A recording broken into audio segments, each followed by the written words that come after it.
চিৎকার দিয়ে নতুন কোনো কথা শোনা যাবে না। আমি যেটা বলবো সেটাই বলছি। সকাল থেকে নির্দিষ্ট কোনো রাজনৈতিক দল সেটা যেই হোক এখানে এসে জমা হচ্ছে এরকম কোনো তথ্য আমি জানতাম না। এখন আমি কেন জানতাম না এটা আমার ব্যাপার, আমি মনে করি না আমি জানতাম না। 4:20 পরে এই কনসার্ন আমাদের কোনো কনসার্ন ছিল না। আমি 1 মিনিটেই বলছি জামাত শিবির জমা হচ্ছে। কি বলছেন? উত্তেজনা বা উস্কানি আমাদের জন্য অত্যন্ত বিপজ্জনক। আমি ধন্যবাদ জানাই যে এই সংবাদটি আপনাদের তরফ থেকেও রিকনফার্ম করা হয়েছে। পুলিশের তরফ থেকে এবং অন্যান্য আইনশৃঙ্খলা তরফ থেকে আমাদেরকে পরিষ্কার জানানো হয়েছে যে গোয়েন্দা তথ্য সহ তারা চেষ্টা করছে স্পেসিফিকলি আইডেন্টিফাই করতে এবং কন্টেইন করতে। কন্টেইনের পথটি 8টি প্রবেশ পথে অলরেডি তারা করেছে।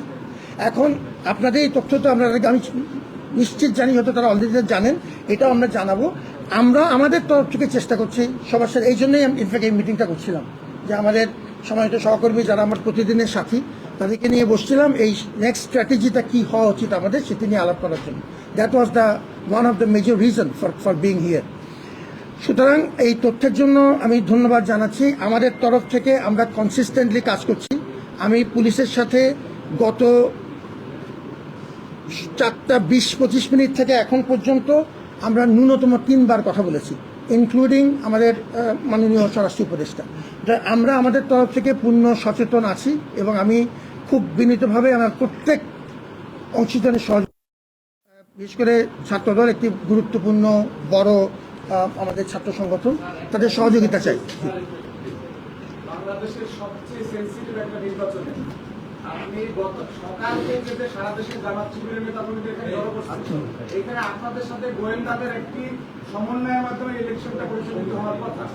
কোনো গোয়েন্দা তথ্য আপনাদের কাছে ছিল না, আপনি এখন উদ্যোগ নেওয়া বা এখন ইনফরমেশন পেয়েছেন বলে যেটা বলতেছেন, তো এটা কোনোভাবেই মানার মতো না। সারা দেশ থেকে যখন আনছে আপনাকে কি কোনো গোয়েন্দা তথ্য দেয় না বিশ্ববিদ্যালয় প্রশাসনকে বা আপনাদের সাথে তাদের সমন্বয় হয় না? তাহলে স্বীকার করেন যে তাদের সাথে আপনার সমন্বয়হীনতা রয়েছে। যদি সমন্বয় থাকে তার মানে আপনি তথ্য আগে পেয়েছেন, আগে কোনো ব্যবস্থা নেবেন না। ঠিক আছে, আমি একটা শেষ করি, এটা উত্তর দিই না, একটু উত্তর দিতে হবে প্লিজ, আমি ওনাকে স্পেসিফিক উত্তর দিই। প্রথম কথা হচ্ছে আমি গোয়েন্দা তথ্য শুধু আজকে না, ঢাকা বিশ্ববিদ্যালয় প্রশাসনের সাথে পুলিশ প্রশাসনের নিয়মিত যোগাযোগ আছে, গোয়েন্দা তথ্য আমরা অবশ্যই পাই। আমি যে কথাটি বলেছি, let me repeat and please hear me out clearly.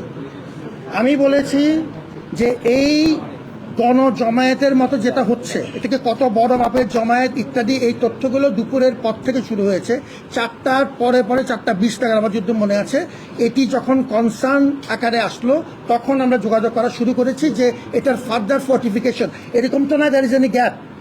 8টা পয়েন্টে অলরেডি পর্যাপ্ত সংখ্যক আইনশৃঙ্খলা বাহিনী, আমাদের মানুষ সহ আমাদের প্রক্টোরাল টিম, আমাদের শিক্ষকরা এখানে উপস্থিত আছেন।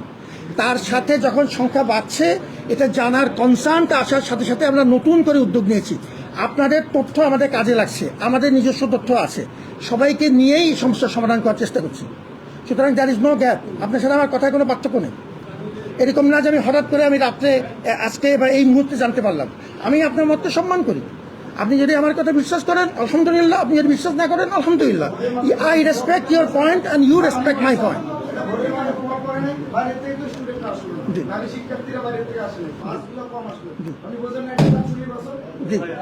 আপনি চুপচাপ বসে যান, চুপচাপ বসে যান। যেটা বলছি কোনো জায়গায় কোনো সময় শুনিনি আমরা কোনো আশা, কোনো সময় কথা আপনি বলেন,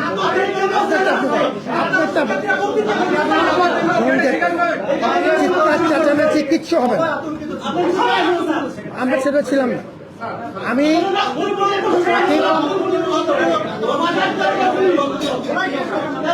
আমার সাথে চিৎকার চেঁচামেচি করে লাভ নাই বা I'm not that type. আমার সাথে চিৎকার চেঁচামেচি, get into a civil dialogue. আপনাকে আমি সম্মান করি and I respect equal respect from your part. This is a civil dialogue. এবং সেই জন্যই আমি সভাপতির সাথে কথা বলেছি। এরকম কোনো অভিযোগ আমরা কোনো সময় শুনিনি যে আজকে টার্ন আউটের কোনো রকম কমতি ছিল। আজকে সবচাইতে বড় মাপের টার্ন আউট ছিল এই ক্যাম্পাসে। দিনের পর দিন 11 মাস ধরে আমরা পরিশ্রম করেছি। তোমার বক্তব্য তোমার, আমি সেটা সম্মান করি। আমি যেটা বললাম টু এভরিওয়ান, পুরো দেশের মানুষকে জানালাম। জি।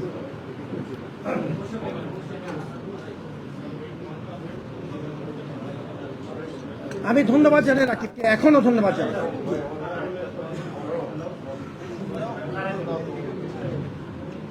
প্রথমত হচ্ছে স্যার, মানে আমরা সকাল থেকে খবর পাচ্ছিলাম, ইনফ্যাক্ট 8টার পর থেকে যে জামাতের বিভিন্ন সন্ত্রাসীরা, বিশেষ করে এই যে আমাদের এখানে যে 8টি পয়েন্টে তারা জড়ো হচ্ছে, আমরা এটা একটু কনসার্ন করেছিলাম, বিভিন্ন সাংবাদিকরা আমাদেরকে বলেছিলাম।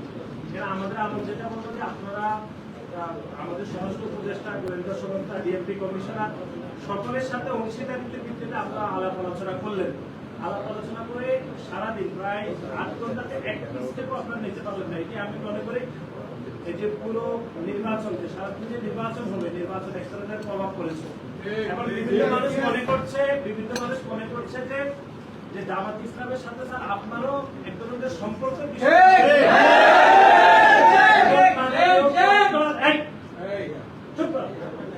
মাননীয় প্রফেসরের সাথে জামাতের এক ধরনের মানে বহুমাত্রিক সম্পর্কের বিষয়ে কথাবার্তা হচ্ছে। এগুলো বিশ্ববিদ্যালয়ের পরিবেশ, বিশ্ববিদ্যালয়ের শিক্ষকদের বিষয়ে আমাদের আস্থার পরিবেশ ব্যাপকভাবে বিনষ্ট হচ্ছে। কিন্তু সারাদিন চলে গেলে আপনারা কোনো ধরনের ব্যবস্থা নেন নাই বলে আমাদের মনে হয়েছে। এখন আপনি বললেন যে আপনি কনসার্ন ছিলেন, কিন্তু কোনো ধরনের আপনি কনক্লুশনে কিন্তু আসেনি। আচ্ছা, can I respond to you? আমরা যেটি এখন মনে করি যে পুরো সারাদিন ধরে যে নির্বাচন হয়েছে, সেই নির্বাচনে জামাত ইসলামের যে সন্ত্রাসীরা বিশ্ববিদ্যালয়ের যে 8টি পয়েন্টে তারা অবস্থান করছে, এমনকি আমরা এমনও খবর পেয়েছি যারা অস্ত্রশস্ত্র নিয়ে অবস্থান করেছে। এই বিষয়ে আপনি কেন ব্যবস্থা গ্রহণ করেন নাই, আমরা সুনির্দিষ্টভাবে শুধু এই ব্যাখ্যাটি জানতে চাই, অন্য কোনো বিষয়ে আমরা জানতে চাই না। নির্বাচনে অনিয়ম, তারপরে হচ্ছে বিএসসিতে 21 হলে অনেক অনিয়ম রয়েছে। আমরা 16টি অভিযোগ জমা দিয়েছি, সেগুলোর বিষয়ে আপনার সাথে কথা বলবো, নির্বাচন কমিশনের সাথে আমরা আলাদা করে কথা বলবো। আমরা শুধু একটা কনসার্নের বিষয়ে আসলাম, সেটি হচ্ছে জামাত বিশ্ববিদ্যালয়ের আশেপাশে যে 8টি পয়েন্টে সন্ত্রাসী কার্যক্রম করার পরিস্থিতি নিয়ে যাবতীয় মানুষকে ভয় দেখাচ্ছে, সে বিষয়ে আপনি কি ব্যাখ্যা দিলেন, এটি আমরা জানতে চাই। ব্যবস্থা দিয়েছে, আমি এই প্রশ্নের উত্তর আগে দিয়েছি, এখন আবার দিচ্ছি। চিৎকার দিয়ে নতুন কোনো কথা শোনা যাবে না। আমি যেটা বলবো সেটাই বলছি। সকাল থেকে নির্দিষ্ট কোনো রাজনৈতিক দল, সেটা যেই হোক, এখানে এসে জমা হচ্ছে এরকম কোনো তথ্য আমি জানতাম না। এখন আমি কেন জানতাম না এটা আমার ব্যাপার, আমি মনে করি না আমি জানতাম না। 4টা 20-এর পরে এই কনসার্ন, আমাদের কোনো কনসার্ন ছিল না, কারণ আমরা নিয়মিতভাবে ছাত্ররা ভিতরে ঢুকেছে, ব্যাপক পরিমাণে আমাদের ভোটার ছিল। আমাকে আমাদের কথা বলতে দাও, আপনার সময় আমি কোনো কথা বলিনি। Please keep basic civility. এখন আমাদের তরফ থেকে আমি প্রতিটা ইস্যু মোটেই ডাইভার্ট করছি না, নো ইস্যু ডাইভার্ট করছি না। আমি বলছি 4টা 20 আমি তথ্য, আমি স্পেসিফিকলি বলেছি জামাত শিবির সকাল থেকে জমা হচ্ছে এরকম কোনো তথ্য আমরা জানতাম না। আমি 1 মিনিটেই বলছি জামাত শিবির জমা হচ্ছে। কি বলছেন?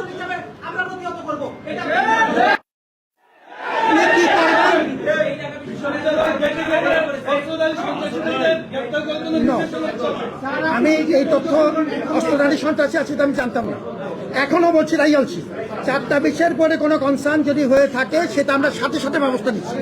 আজকে সারাদিন পুলিশ এখানে ছিল, পুলিশের নতুন প্লাটুন যোগ করা হয়েছে, সারাদিন র্যাব সোয়ার থেকে আরম্ভ করে প্রত্যেকটা স্টেপ নেওয়া হয়েছে।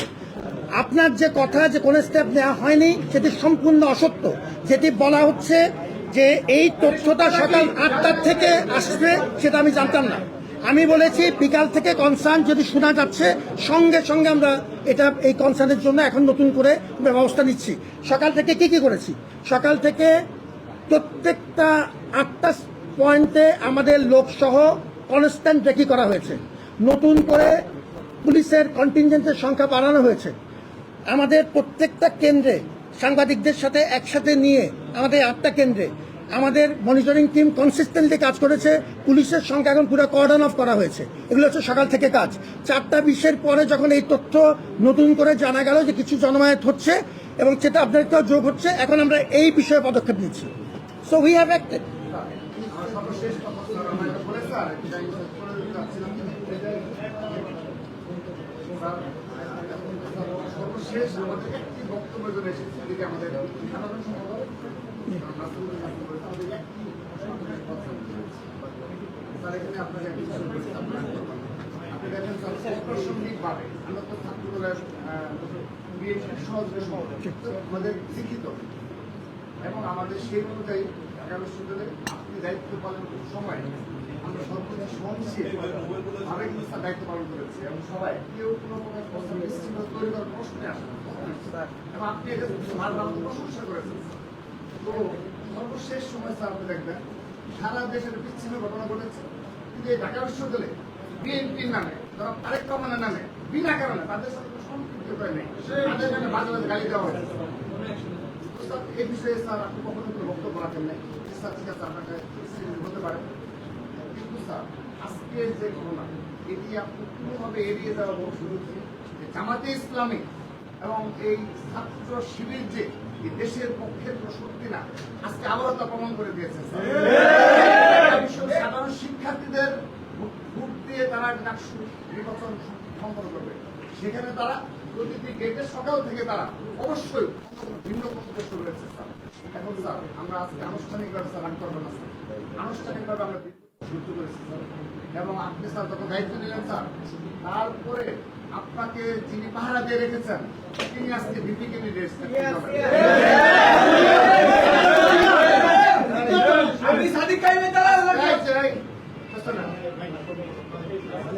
যিনি স্যার আপনাকে আমাদের বক্তব্য সোশ্যাল মিডিয়া সাধারণ শিক্ষার্থীরা এই ছবিগুলো সামনে নিয়ে এসেছে যে আপনি প্রথম বেশ কয়েক তখন তার পরিচয়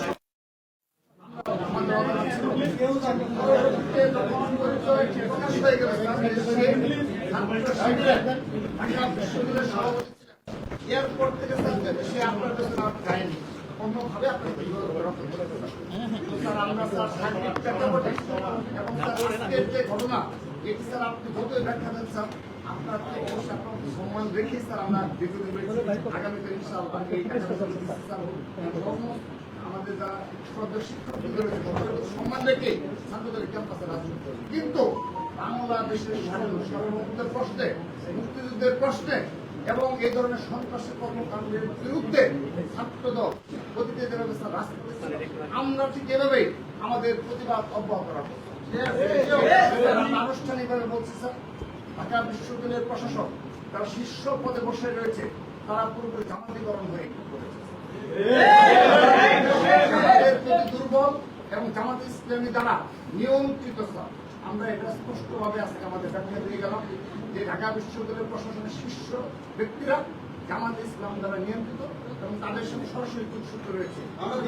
আমি সর্বশেষ স্যার একটা প্রমাণ দিয়ে গেলে আমার বক্তব্য শেষ করছি স্যার, সেটি হলো স্যার আজকে সর্বশেষ এসএম ফওয়াদ এগেইনস্টে যে মামলা করা হয়েছে স্যার, সেখানে ঢাকা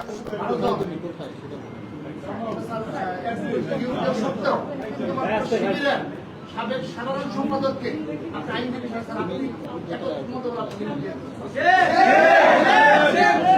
মুখপাত্র হয়ে দাঁড়ালেন স্যার, মুখপাত্র ঢাকা বিশ্ববিদ্যালয়ের মুখপাত্র কখনো কখনো স্যার যারা বিশ্বাসী নয় এবং স্টিল নাও বিশ্বাসী নয় তারা কখনো স্যার ঢাকা বিশ্ববিদ্যালয়ের মুখপাত্র হতে পারে না স্যার, বিশেষ করে দিয়েছেন স্যার। সেজন্য স্যার আমরা স্যার শুরু থেকে আপনার নিয়োগ থেকে আজকের দিন পর্যন্ত আমরা সিদ্ধান্ত গ্রহণ করেছি স্যার জামাতিকরণ একটা প্রশাসন, আমরা এই প্রশাসনের বিরুদ্ধে যে কোনো ধরনের আন্দোলন অব্যাহত রাখতে হবে। আমরা স্যার আজকে জামাত ইসলামদের কি রয়েছে সামান্যতম অনাকাঙ্ক্ষিত ঘটনা ঘটে এটি শুধুমাত্র জামাত ইসলাম এবং স্যার আপনাদের আপনি আনুষ্ঠানিকভাবে এই জামাত ইসলাম যে সন্ত্রাসী সংগঠন আজকে আবারও প্রমাণ দিয়েছে তাদের বিনা কারণে তারা আজকে সশস্ত্র অবস্থায় তাদের সংস্থা নিয়েছে। কেন? এর পুলিশ, গোয়েন্দা সংস্থা এবং আপনার জামাত ইসলাম এটা আমাদের দাবি জানাই গেলাম স্যার, যদি জামাত ইসলামের কাছ থেকে আনুষ্ঠানিক আপনাদের কাছ থেকে বক্তব্য আমরা না পাই, কেন স্যার আপনাদের কাছে সরি না বলে আইন শৃঙ্খলা রক্ষাকারী বাহিনী যথাযথ পদক্ষেপ গ্রহণ না করে আমরা পরবর্তী সিদ্ধান্ত নিই? আমি কি এই প্রশ্নটা I'm not responding, আমাকে উত্তর দিতে হবে, এটা তথ্যটা শুধু দিচ্ছি। আমি তোমার রাকিব এবং এর মতামতকে আমরা সম্মান করি, আমার বক্তব্যটা শুনে রাখো পরিষ্কার। প্রথম কথা হচ্ছে যে রাকিব এবং নাসির, আমি দুজনকে ধন্যবাদ জানাই। আমি প্রথমেই বলেছি বিভিন্ন সময়ে এই আমাদের বিভিন্ন প্রশাসন চালাতে যে সামাজিক এবং আমাদের একাডেমিক কর্মকাণ্ডে তোমাদের সহযোগিতা পেয়েছি, ধন্যবাদ। আমি জামাত বিষয়ে আমার অবস্থান খুব পরিষ্কার ব্যাখ্যা করেছি। আমি মতামতকে আমি সম্মান করি, এটা খণ্ডন করার আমার কোনো আগ্রহ নেই।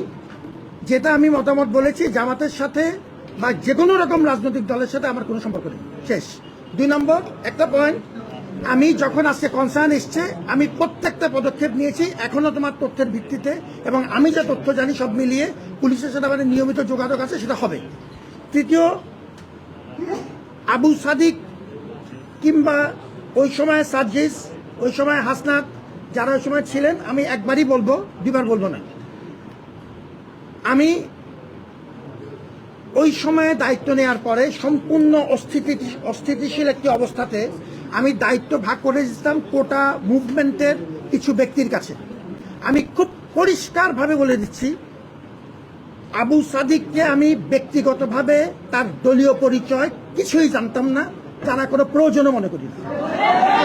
2 নম্বর, আমি ওই সময়ে শেষ করতে দিতে হবে। ওই সময়ে আমি বলে দেই, আমি ওই সময়ে কাজ ভাগ করে দেওয়ার জন্য মেডিকেল, আমাদের যারা ওই সময়ে আহত মানুষজন ছিলেন, বিশেষ করে আমাদের শিক্ষার্থীরা, মেডিকেলের এই ভিজিটগুলো সমন্বয়ের জন্য আমি একে দায়িত্ব দিয়েছিলাম। আমি সার্জিসকে অনুরোধ করেছিলাম বন্যা এবং রিলিফ সংক্রান্ত যে কাজগুলো হচ্ছে সার্জিস আমাকে সহযোগিতা করে। হাসনাতকে আমি অনুরোধ করেছিলাম ওভারঅল ওই সময়ে আমার নতুন দায়িত্ব নেওয়ার পরে বিশ্ববিদ্যালয়ের যে রাজনৈতিক স্থিতিশীলতার প্রশ্ন, এই বিষয়ে আমাকে পরামর্শ দিতে। আমি কোটা মুভমেন্টের আন্দোলনকারীদের বেশিরভাগের সাথে বিভিন্ন পর্যায়ে আমি যোগাযোগ রেখেছি, যেহেতু তারা আমার সাথে যোগাযোগ রেখেছে। এবং ঠিক একই চুক্তিতে, যখন তুমি যেরকম রাজনৈতিক পরিচয় তার তখন জানতে, কিনা আমি জানতাম না, কিন্তু আমি জানতাম না রেসপন্স নিশ্চিত। অফিসিয়ালি যখন এখানে ডিক্লারেশন দেওয়া হলো, রাজনৈতিক দলের কর্মী হিসাবে আমরা যে সবার সাথে যেভাবে ট্রিট করি সেভাবে তার সাথে ট্রিট করা হয়েছে। ওই সময় 3 জন আমার সাথে নিয়মিত কাজ করেছেন এবং 3 জনকে আমি দায়িত্ব ভাগ করে দিয়েছি নির্দিষ্ট। ওই সময় আমার ট্রেজারার আমার সাথে তখন ছিলেন নিয়মিত, আমার তখন একমাত্র সাথী তখন উনি, মাত্র এরপরেই আমার একটু একই সাথে আমরা আমাদের প্রক্টরও জয়েন করলেন, তারপরে পরে আমাদের প্রভিসি জয়েন করলেন। ওই সময় আমরা নির্দিষ্ট দায়িত্ব ভাগ করে কোটা মুভমেন্টের, আমার এটাও মনে আছে যে কোটা মুভমেন্টের ওই সময় আমরা 7 কলেজের সাথে যে বারবার আমাদের নানা রকম কিছু জটিলতা হচ্ছিল, সমন্বয়ের বিষয় ছিল, ওখানে আমি 2 জনকে দায়িত্ব দিয়েছিলাম কোটা মুভমেন্টের তরফ থেকে। সুতরাং আমি যা বলেছি এটা আমি আমার তরফ থেকে বললাম।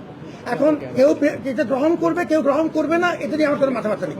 আমি তথ্যটা জানালাম, আমার উপরে আল্লাহ আছে, I am gonna follow this suit as I am saying. এবং তোমাদের এই মতামতের জন্য ধন্যবাদ জানাই।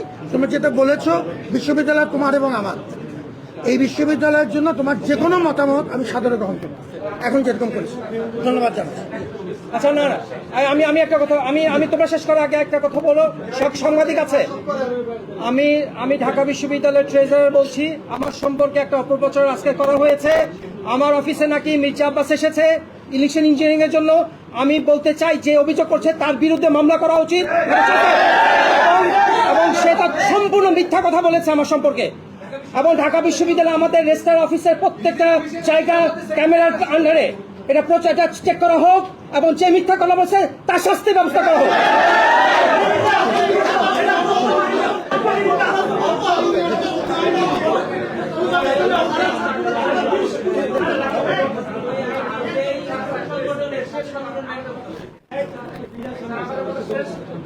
আপনি যে জামাত শিবিরের লোকজন সারা দেশে আসছে, সেটি আমাদের মনে হয় বিশ্বাস হয় না।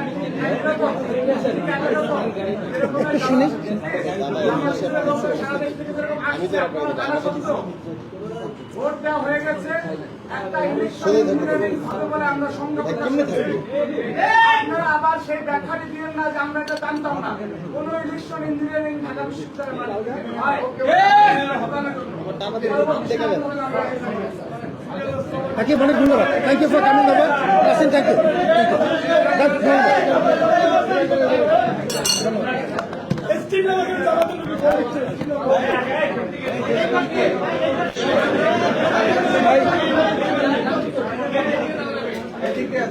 ওদিকে চলে যাও, তোমরা ওদিকে যাও, ওদিকে যাও।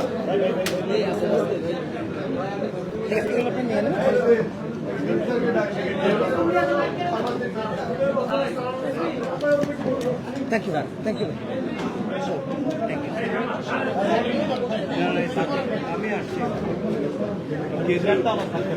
কেন্দ্রগুলো দেখলাম না, ঠিক আছে। হ্যাঁ, জানি না, আমাকে সাংবাদিকরা এখন ফোন করতেছে একের পর এক।